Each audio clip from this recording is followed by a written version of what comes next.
Bonjour à tous, alors dans la vidéo précédente on a vu plusieurs méthodes pour gérer les essaimages ou en tout cas faire produire des essaims, d'accord. Et là je vais plutôt me pencher sur l'élevage de rennes, d'accord. Donc je vais vous faire trois petits chapitres, l'élevage de rennes, le principe de base, différentes ruches éleveuses, on en verra trois, et puis les limites de tout ça. Je commence tout de suite avec les principes de l'élevage de rennes. Alors, pour reprendre les principes de la production des rennes, je vous ai repris déjà pour commencer comment ça se passe à l'état naturel. L'élevage d'une reine par les abeilles, il y a trois paramètres qui rentrent en compte. Elles font le choix d'une jeune larve, d'accord, une larve qui vient de sortir de l'œuf, donc qui a vraiment que quelques jours. Elles vont construire une grande cellule verticale, c'est-à-dire que la larve a la tête en bas, et c'est important pour nous, après, en tant qu'apiculteurs, artificialiser cet élevage de rennes, d'accord.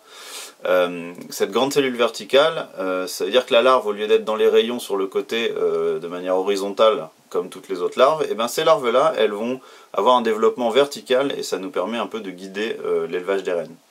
Donc une jeune larve à la verticale, et puis nourrie à la gelée royale, de manière plus conséquente que les ouvrières ou les mâles, d'accord. Alors pour artificialiser tout ça, c'est simple.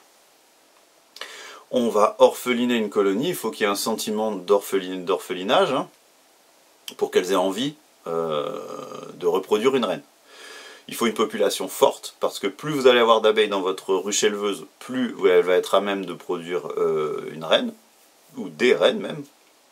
Et puis des ressources présentes. Il faut, pour faire de la gelée royale, il faut du pollen, du miel. Donc il faut des ressources. D'accord ? Voilà. On va essayer avec tout ça de donner aux abeilles envie d'élever. D'accord ? Alors je vous ai mis là deux petits calendriers. En fait c'est le même. Hein. Il y en a un qui est dessiné et un qui est schématisé. Mais en gros c'est le même. Pour vous donner les étapes de la production de rennes. D'accord ?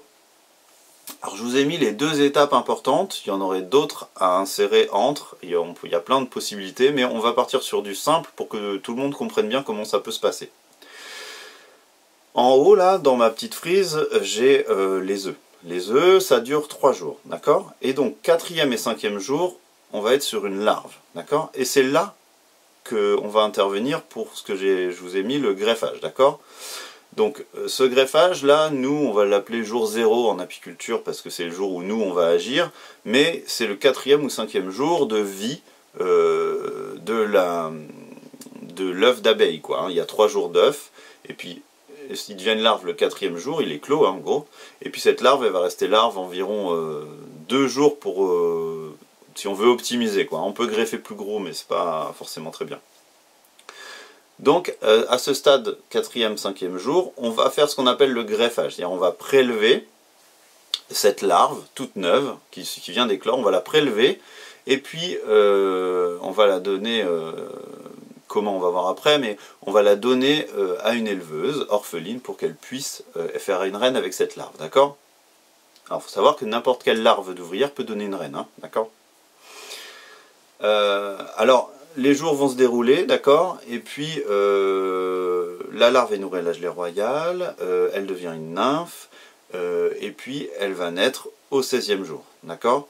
Alors 15 et 16e jour, je vous ai mis introduction. C'est la deuxième étape que vous devez retenir pour vos débuts dans l'élevage de rennes, c'est-à-dire 10 jours après notre greffage, d'accord. Jour 0, on a le greffage, 10 jours plus tard, on a l'introduction, d'accord. Si vous retenez ces deux étapes-là, vous allez pouvoir commencer à faire de l'élevage de rennes, d'accord? Basique, mais vous pouvez en faire. J0, mon greffage, J plus 10, l'introduction, c'est-à-dire je vais prendre ma cellule royale et je la mets dans mon essaim. Ok? Elle va naître dans l'essaim, et on a une nouvelle reine dans mon essaim, si tout va bien. Voilà pour le basique. Petit zoom sur le greffage. Alors sur le greffage, qui a lieu, je le rappelle, au 4e jour de la vie de la nouvelle abeille, d'accord? 3 jours dans l'œuf. 4e jour, la larve sort et on va greffer 4e jour, 5e jour, d'accord? Alors je vous ai mis à l'écran la première photo que j'ai mis à gauche, c'est le picking. C'est dans ce cadre là où j'ai donc du couvain, je vais aller faire du picking avec mon picking chinois. Alors il y en a plusieurs, hein, plusieurs modèles, vous choisirez celui qui vous plaît, vous ferez vos essais. Dans ce couvain, je vous ai mis en deuxième photo dans le couvain la taille de larve que je vais chercher. C'est-à-dire que elle vient de sortir de l'œuf, elle est toute neuve. Et avec mon petit picking, là, je vais aller passer sous la larve avec la gelée royale, et puis déposer, dans ma troisième photo, j'ai mes cupules en plastique là, et je vais déposer cette larve dans ces cupules là. C'est ce qui va nous permettre d'insérer ces larves dans une éleveuse, d'accord? Donc je prends mon picking, là ce que j'ai au milieu c'est un œuf, j'ai une larve là qui vient d'éclore de l'œuf juste à côté qui est entourée en jaune, je la mets avec mon picking dans mes petites cupules, d'accord? Là on est au jour 4.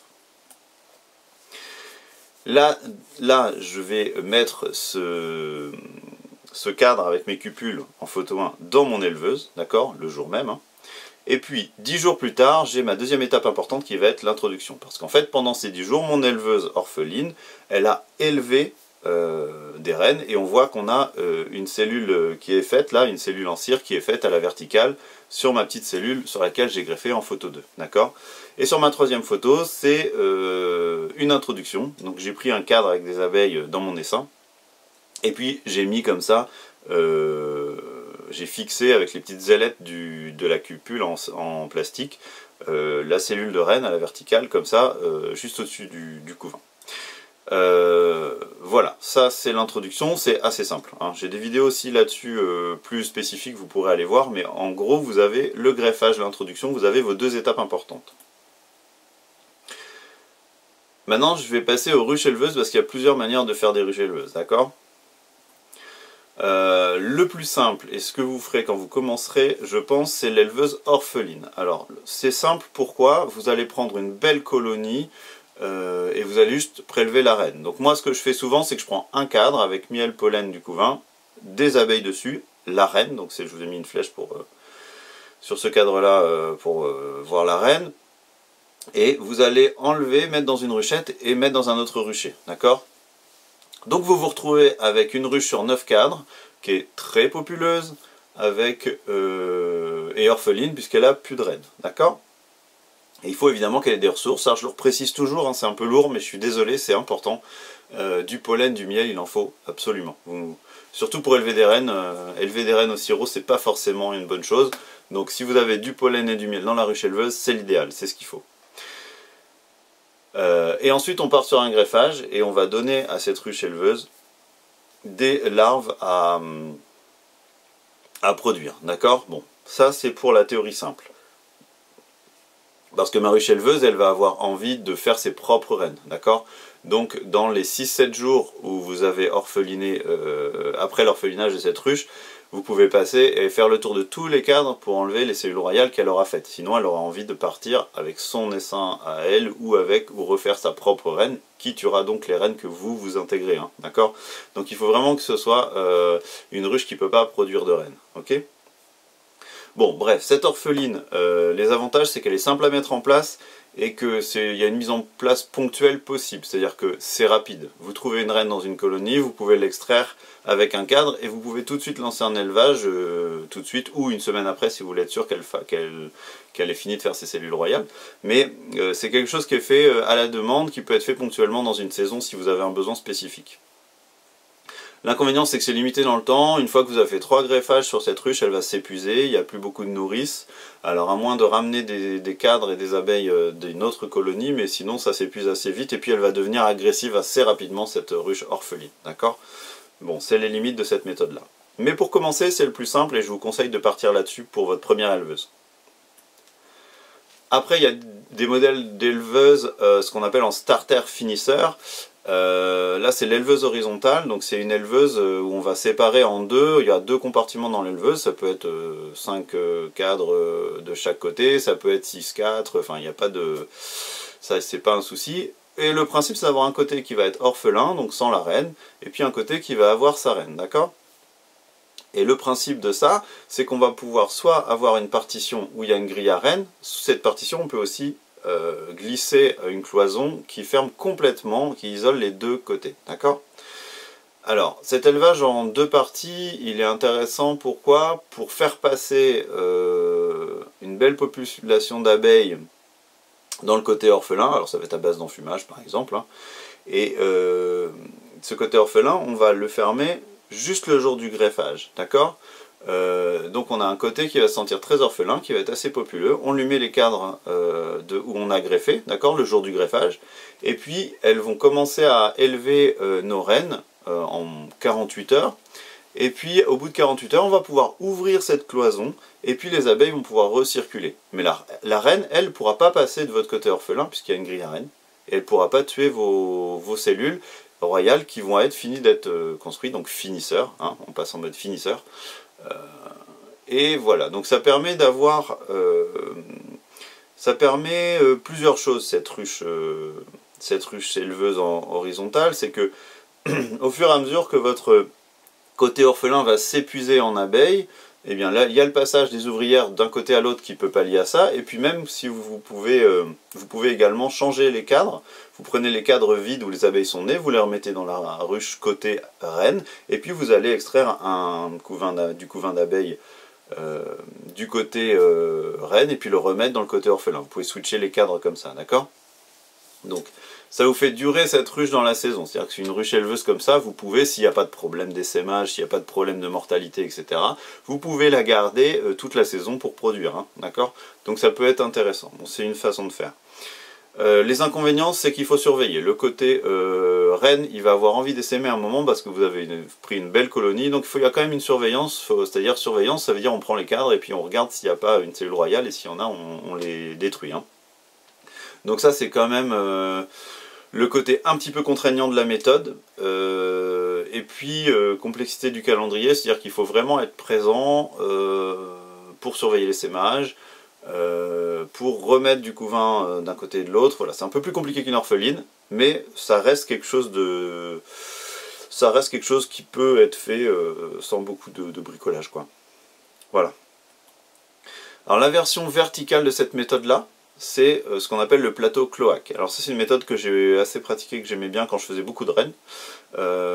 C'est vraiment une méthode, je trouve, efficace, qui fonctionne très bien. J'ai bien aimé cette méthode-là. C'est toujours la méthode du starter finisseur. Vous prenez une ruche 10 cadres vraiment très très populeuse, et puis on peut les remettre en ruchette, donc on met 5 cadres en bas plus un cadre à construire. Notre plateau cloaque entre les deux corps de ruchette. Donc notre plateau cloaque, c'est tout simplement une grille à rennes, et on peut glisser une cloison, d'accord? C'est le même principe que notre ruche horizontale qu'on vient de voir. Et puis dans le haut, on garde un côté orphelin, d'accord? La reine est en bas. Alors c'est le même principe, hein.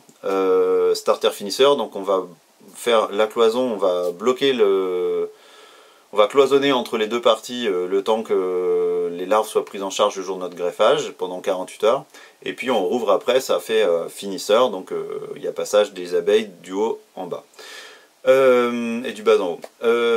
Alors, par rapport à la ruche horizontale qu'on vient de voir, ce que j'ai beaucoup aimé dans le cloaque, c'est qu'on peut vraiment arriver à une grosse population en haut. Ce qui est vraiment une des clés pour réussir un bon élevage, c'est la population d'abeilles. Donc là, c'est assez intéressant.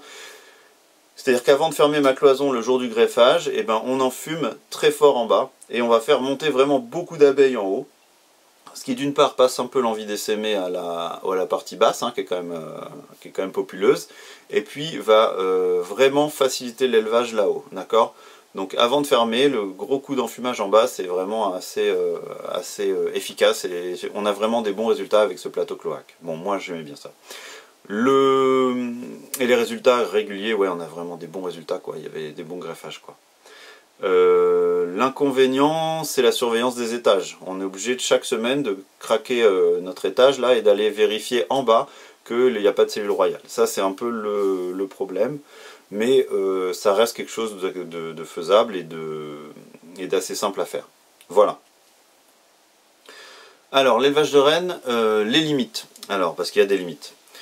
C'est vrai que sur le papier, on se dit on va faire une production élevée. C'est vrai que si vous greffez 25 rennes, vous en aurez peut-être 15 ou 20 de prises, et donc vous aurez potentiellement 15 ou 20 rennes tous les 10 jours, pardon. Tous les 10 jours, vous aurez à peu près 15-20 rennes à arriver. Donc on imagine que vous pouvez faire une belle production d'essaim derrière. Alors, ça c'est les avantages. Contrôle génétique, vous avez des belles souches que vous voulez reproduire, vous allez reproduire celles-là, vous aurez donc des filles que vous aurez produites pour vos essaims et qui vont théoriquement vous produire de belles colonies. Et puis l'imitation du varroa, c'est-à-dire que si je produis beaucoup de rennes, je fais beaucoup d'essaims, si je fais beaucoup d'essaims, je limite le varroa avec mes vides sanitaires à chaque essaim fait, quoi. Mais encore une fois, comme pour la production d'essaims, on a des limites à ça. Les limites, ça va être la météo, toujours. Hein. Si la météo n'est pas avec vous, c'est très compliqué. Il faut de la ressource, donc pollen, miel. On peut mettre du sirop, mais honnêtement, moi je le préconise pas. On fait des rennes sur du miel et sur du pollen. La productivité est limitée. Vous pouvez avoir des pertes, c'est-à-dire que votre reine, déjà il faut que votre larve soit prise. Si la larve est prise par les abeilles, bon, vous avez passé une étape. Cette reine, elle va être introduite dans un essaim. Il faut que l'essaim l'accepte. Si l'essaim ne l'accepte pas et tue la reine dans la cellule, vous avez déjà une deuxième étape à passer. Troisième étape, cette reine, elle doit sortir, être acceptée par les abeilles. Si les abeilles l'acceptent, tant mieux. Quatrième étape, elle va aller se faire féconder. Il ne faut pas qu'il y ait une mésange ou une perdrix qui passe et qui la mange. Cinquième étape, elle va revenir pondre, et est-ce qu'elle va être fécondée correctement? Enfin voilà, vous avez au moins 5 chances de perdre votre reine. Donc vous voyez que c'est pas si simple que ça en a l'air, et qu'il va y avoir de la perte dans le lot. Voilà, j'en ai fini avec l'élevage de rennes, j'espère que ça vous a donné envie d'aller plus loin. Vous pourrez évidemment pas devenir un éleveur professionnel juste avec cette petite vidéo, mais j'espère que ça vous a donné un petit peu des pistes pour aller creuser un petit peu, et puis je vous conseille d'essayer premièrement une ruche orpheline bien populeuse chez vous, et ça vous permettra de tester l'élevage de rennes pour voir si ça vous convient, pour voir si vous y arrivez. Voilà. N'hésitez pas à vous faire aider par un apiculteur ou faire une formation. Il y a la NERCA, il y a des formations qui se font. Donc n'hésitez pas à aller voir des gens autour de vous qui peuvent vous aiguiller, parce que les gestes à prendre au début c'est un peu compliqué. Le greffage, quand on n'a jamais fait, ça peut être un peu compliqué. Mais je vous invite vraiment à vous renseigner autour de chez vous. Il y a forcément des apiculteurs qui font ça. Allez les voir, passez-leur un coup de fil, dites-leur voilà, je viens vous aider, je viens t'aider, en échange tu m'apprends un peu comment faire. Enfin voilà, il y a des choses comme ça qui peuvent se faire. Et puis n'hésitez pas à vous entraider entre vous, c'est plus facile à plusieurs. Vous n'aurez pas besoin de vos 20 rennes si ça se trouve, si vous avez que 2-3 ruches, mais peut-être à une dizaine d'apiculteurs autour de chez vous, ben, si chacun en prend 2, ben, vous avez produit vos rennes et vous êtes content, quoi. Voilà, et ben je vous laisse là-dessus, merci d'avoir suivi et à très bientôt dans les prochaines vidéos. Au revoir.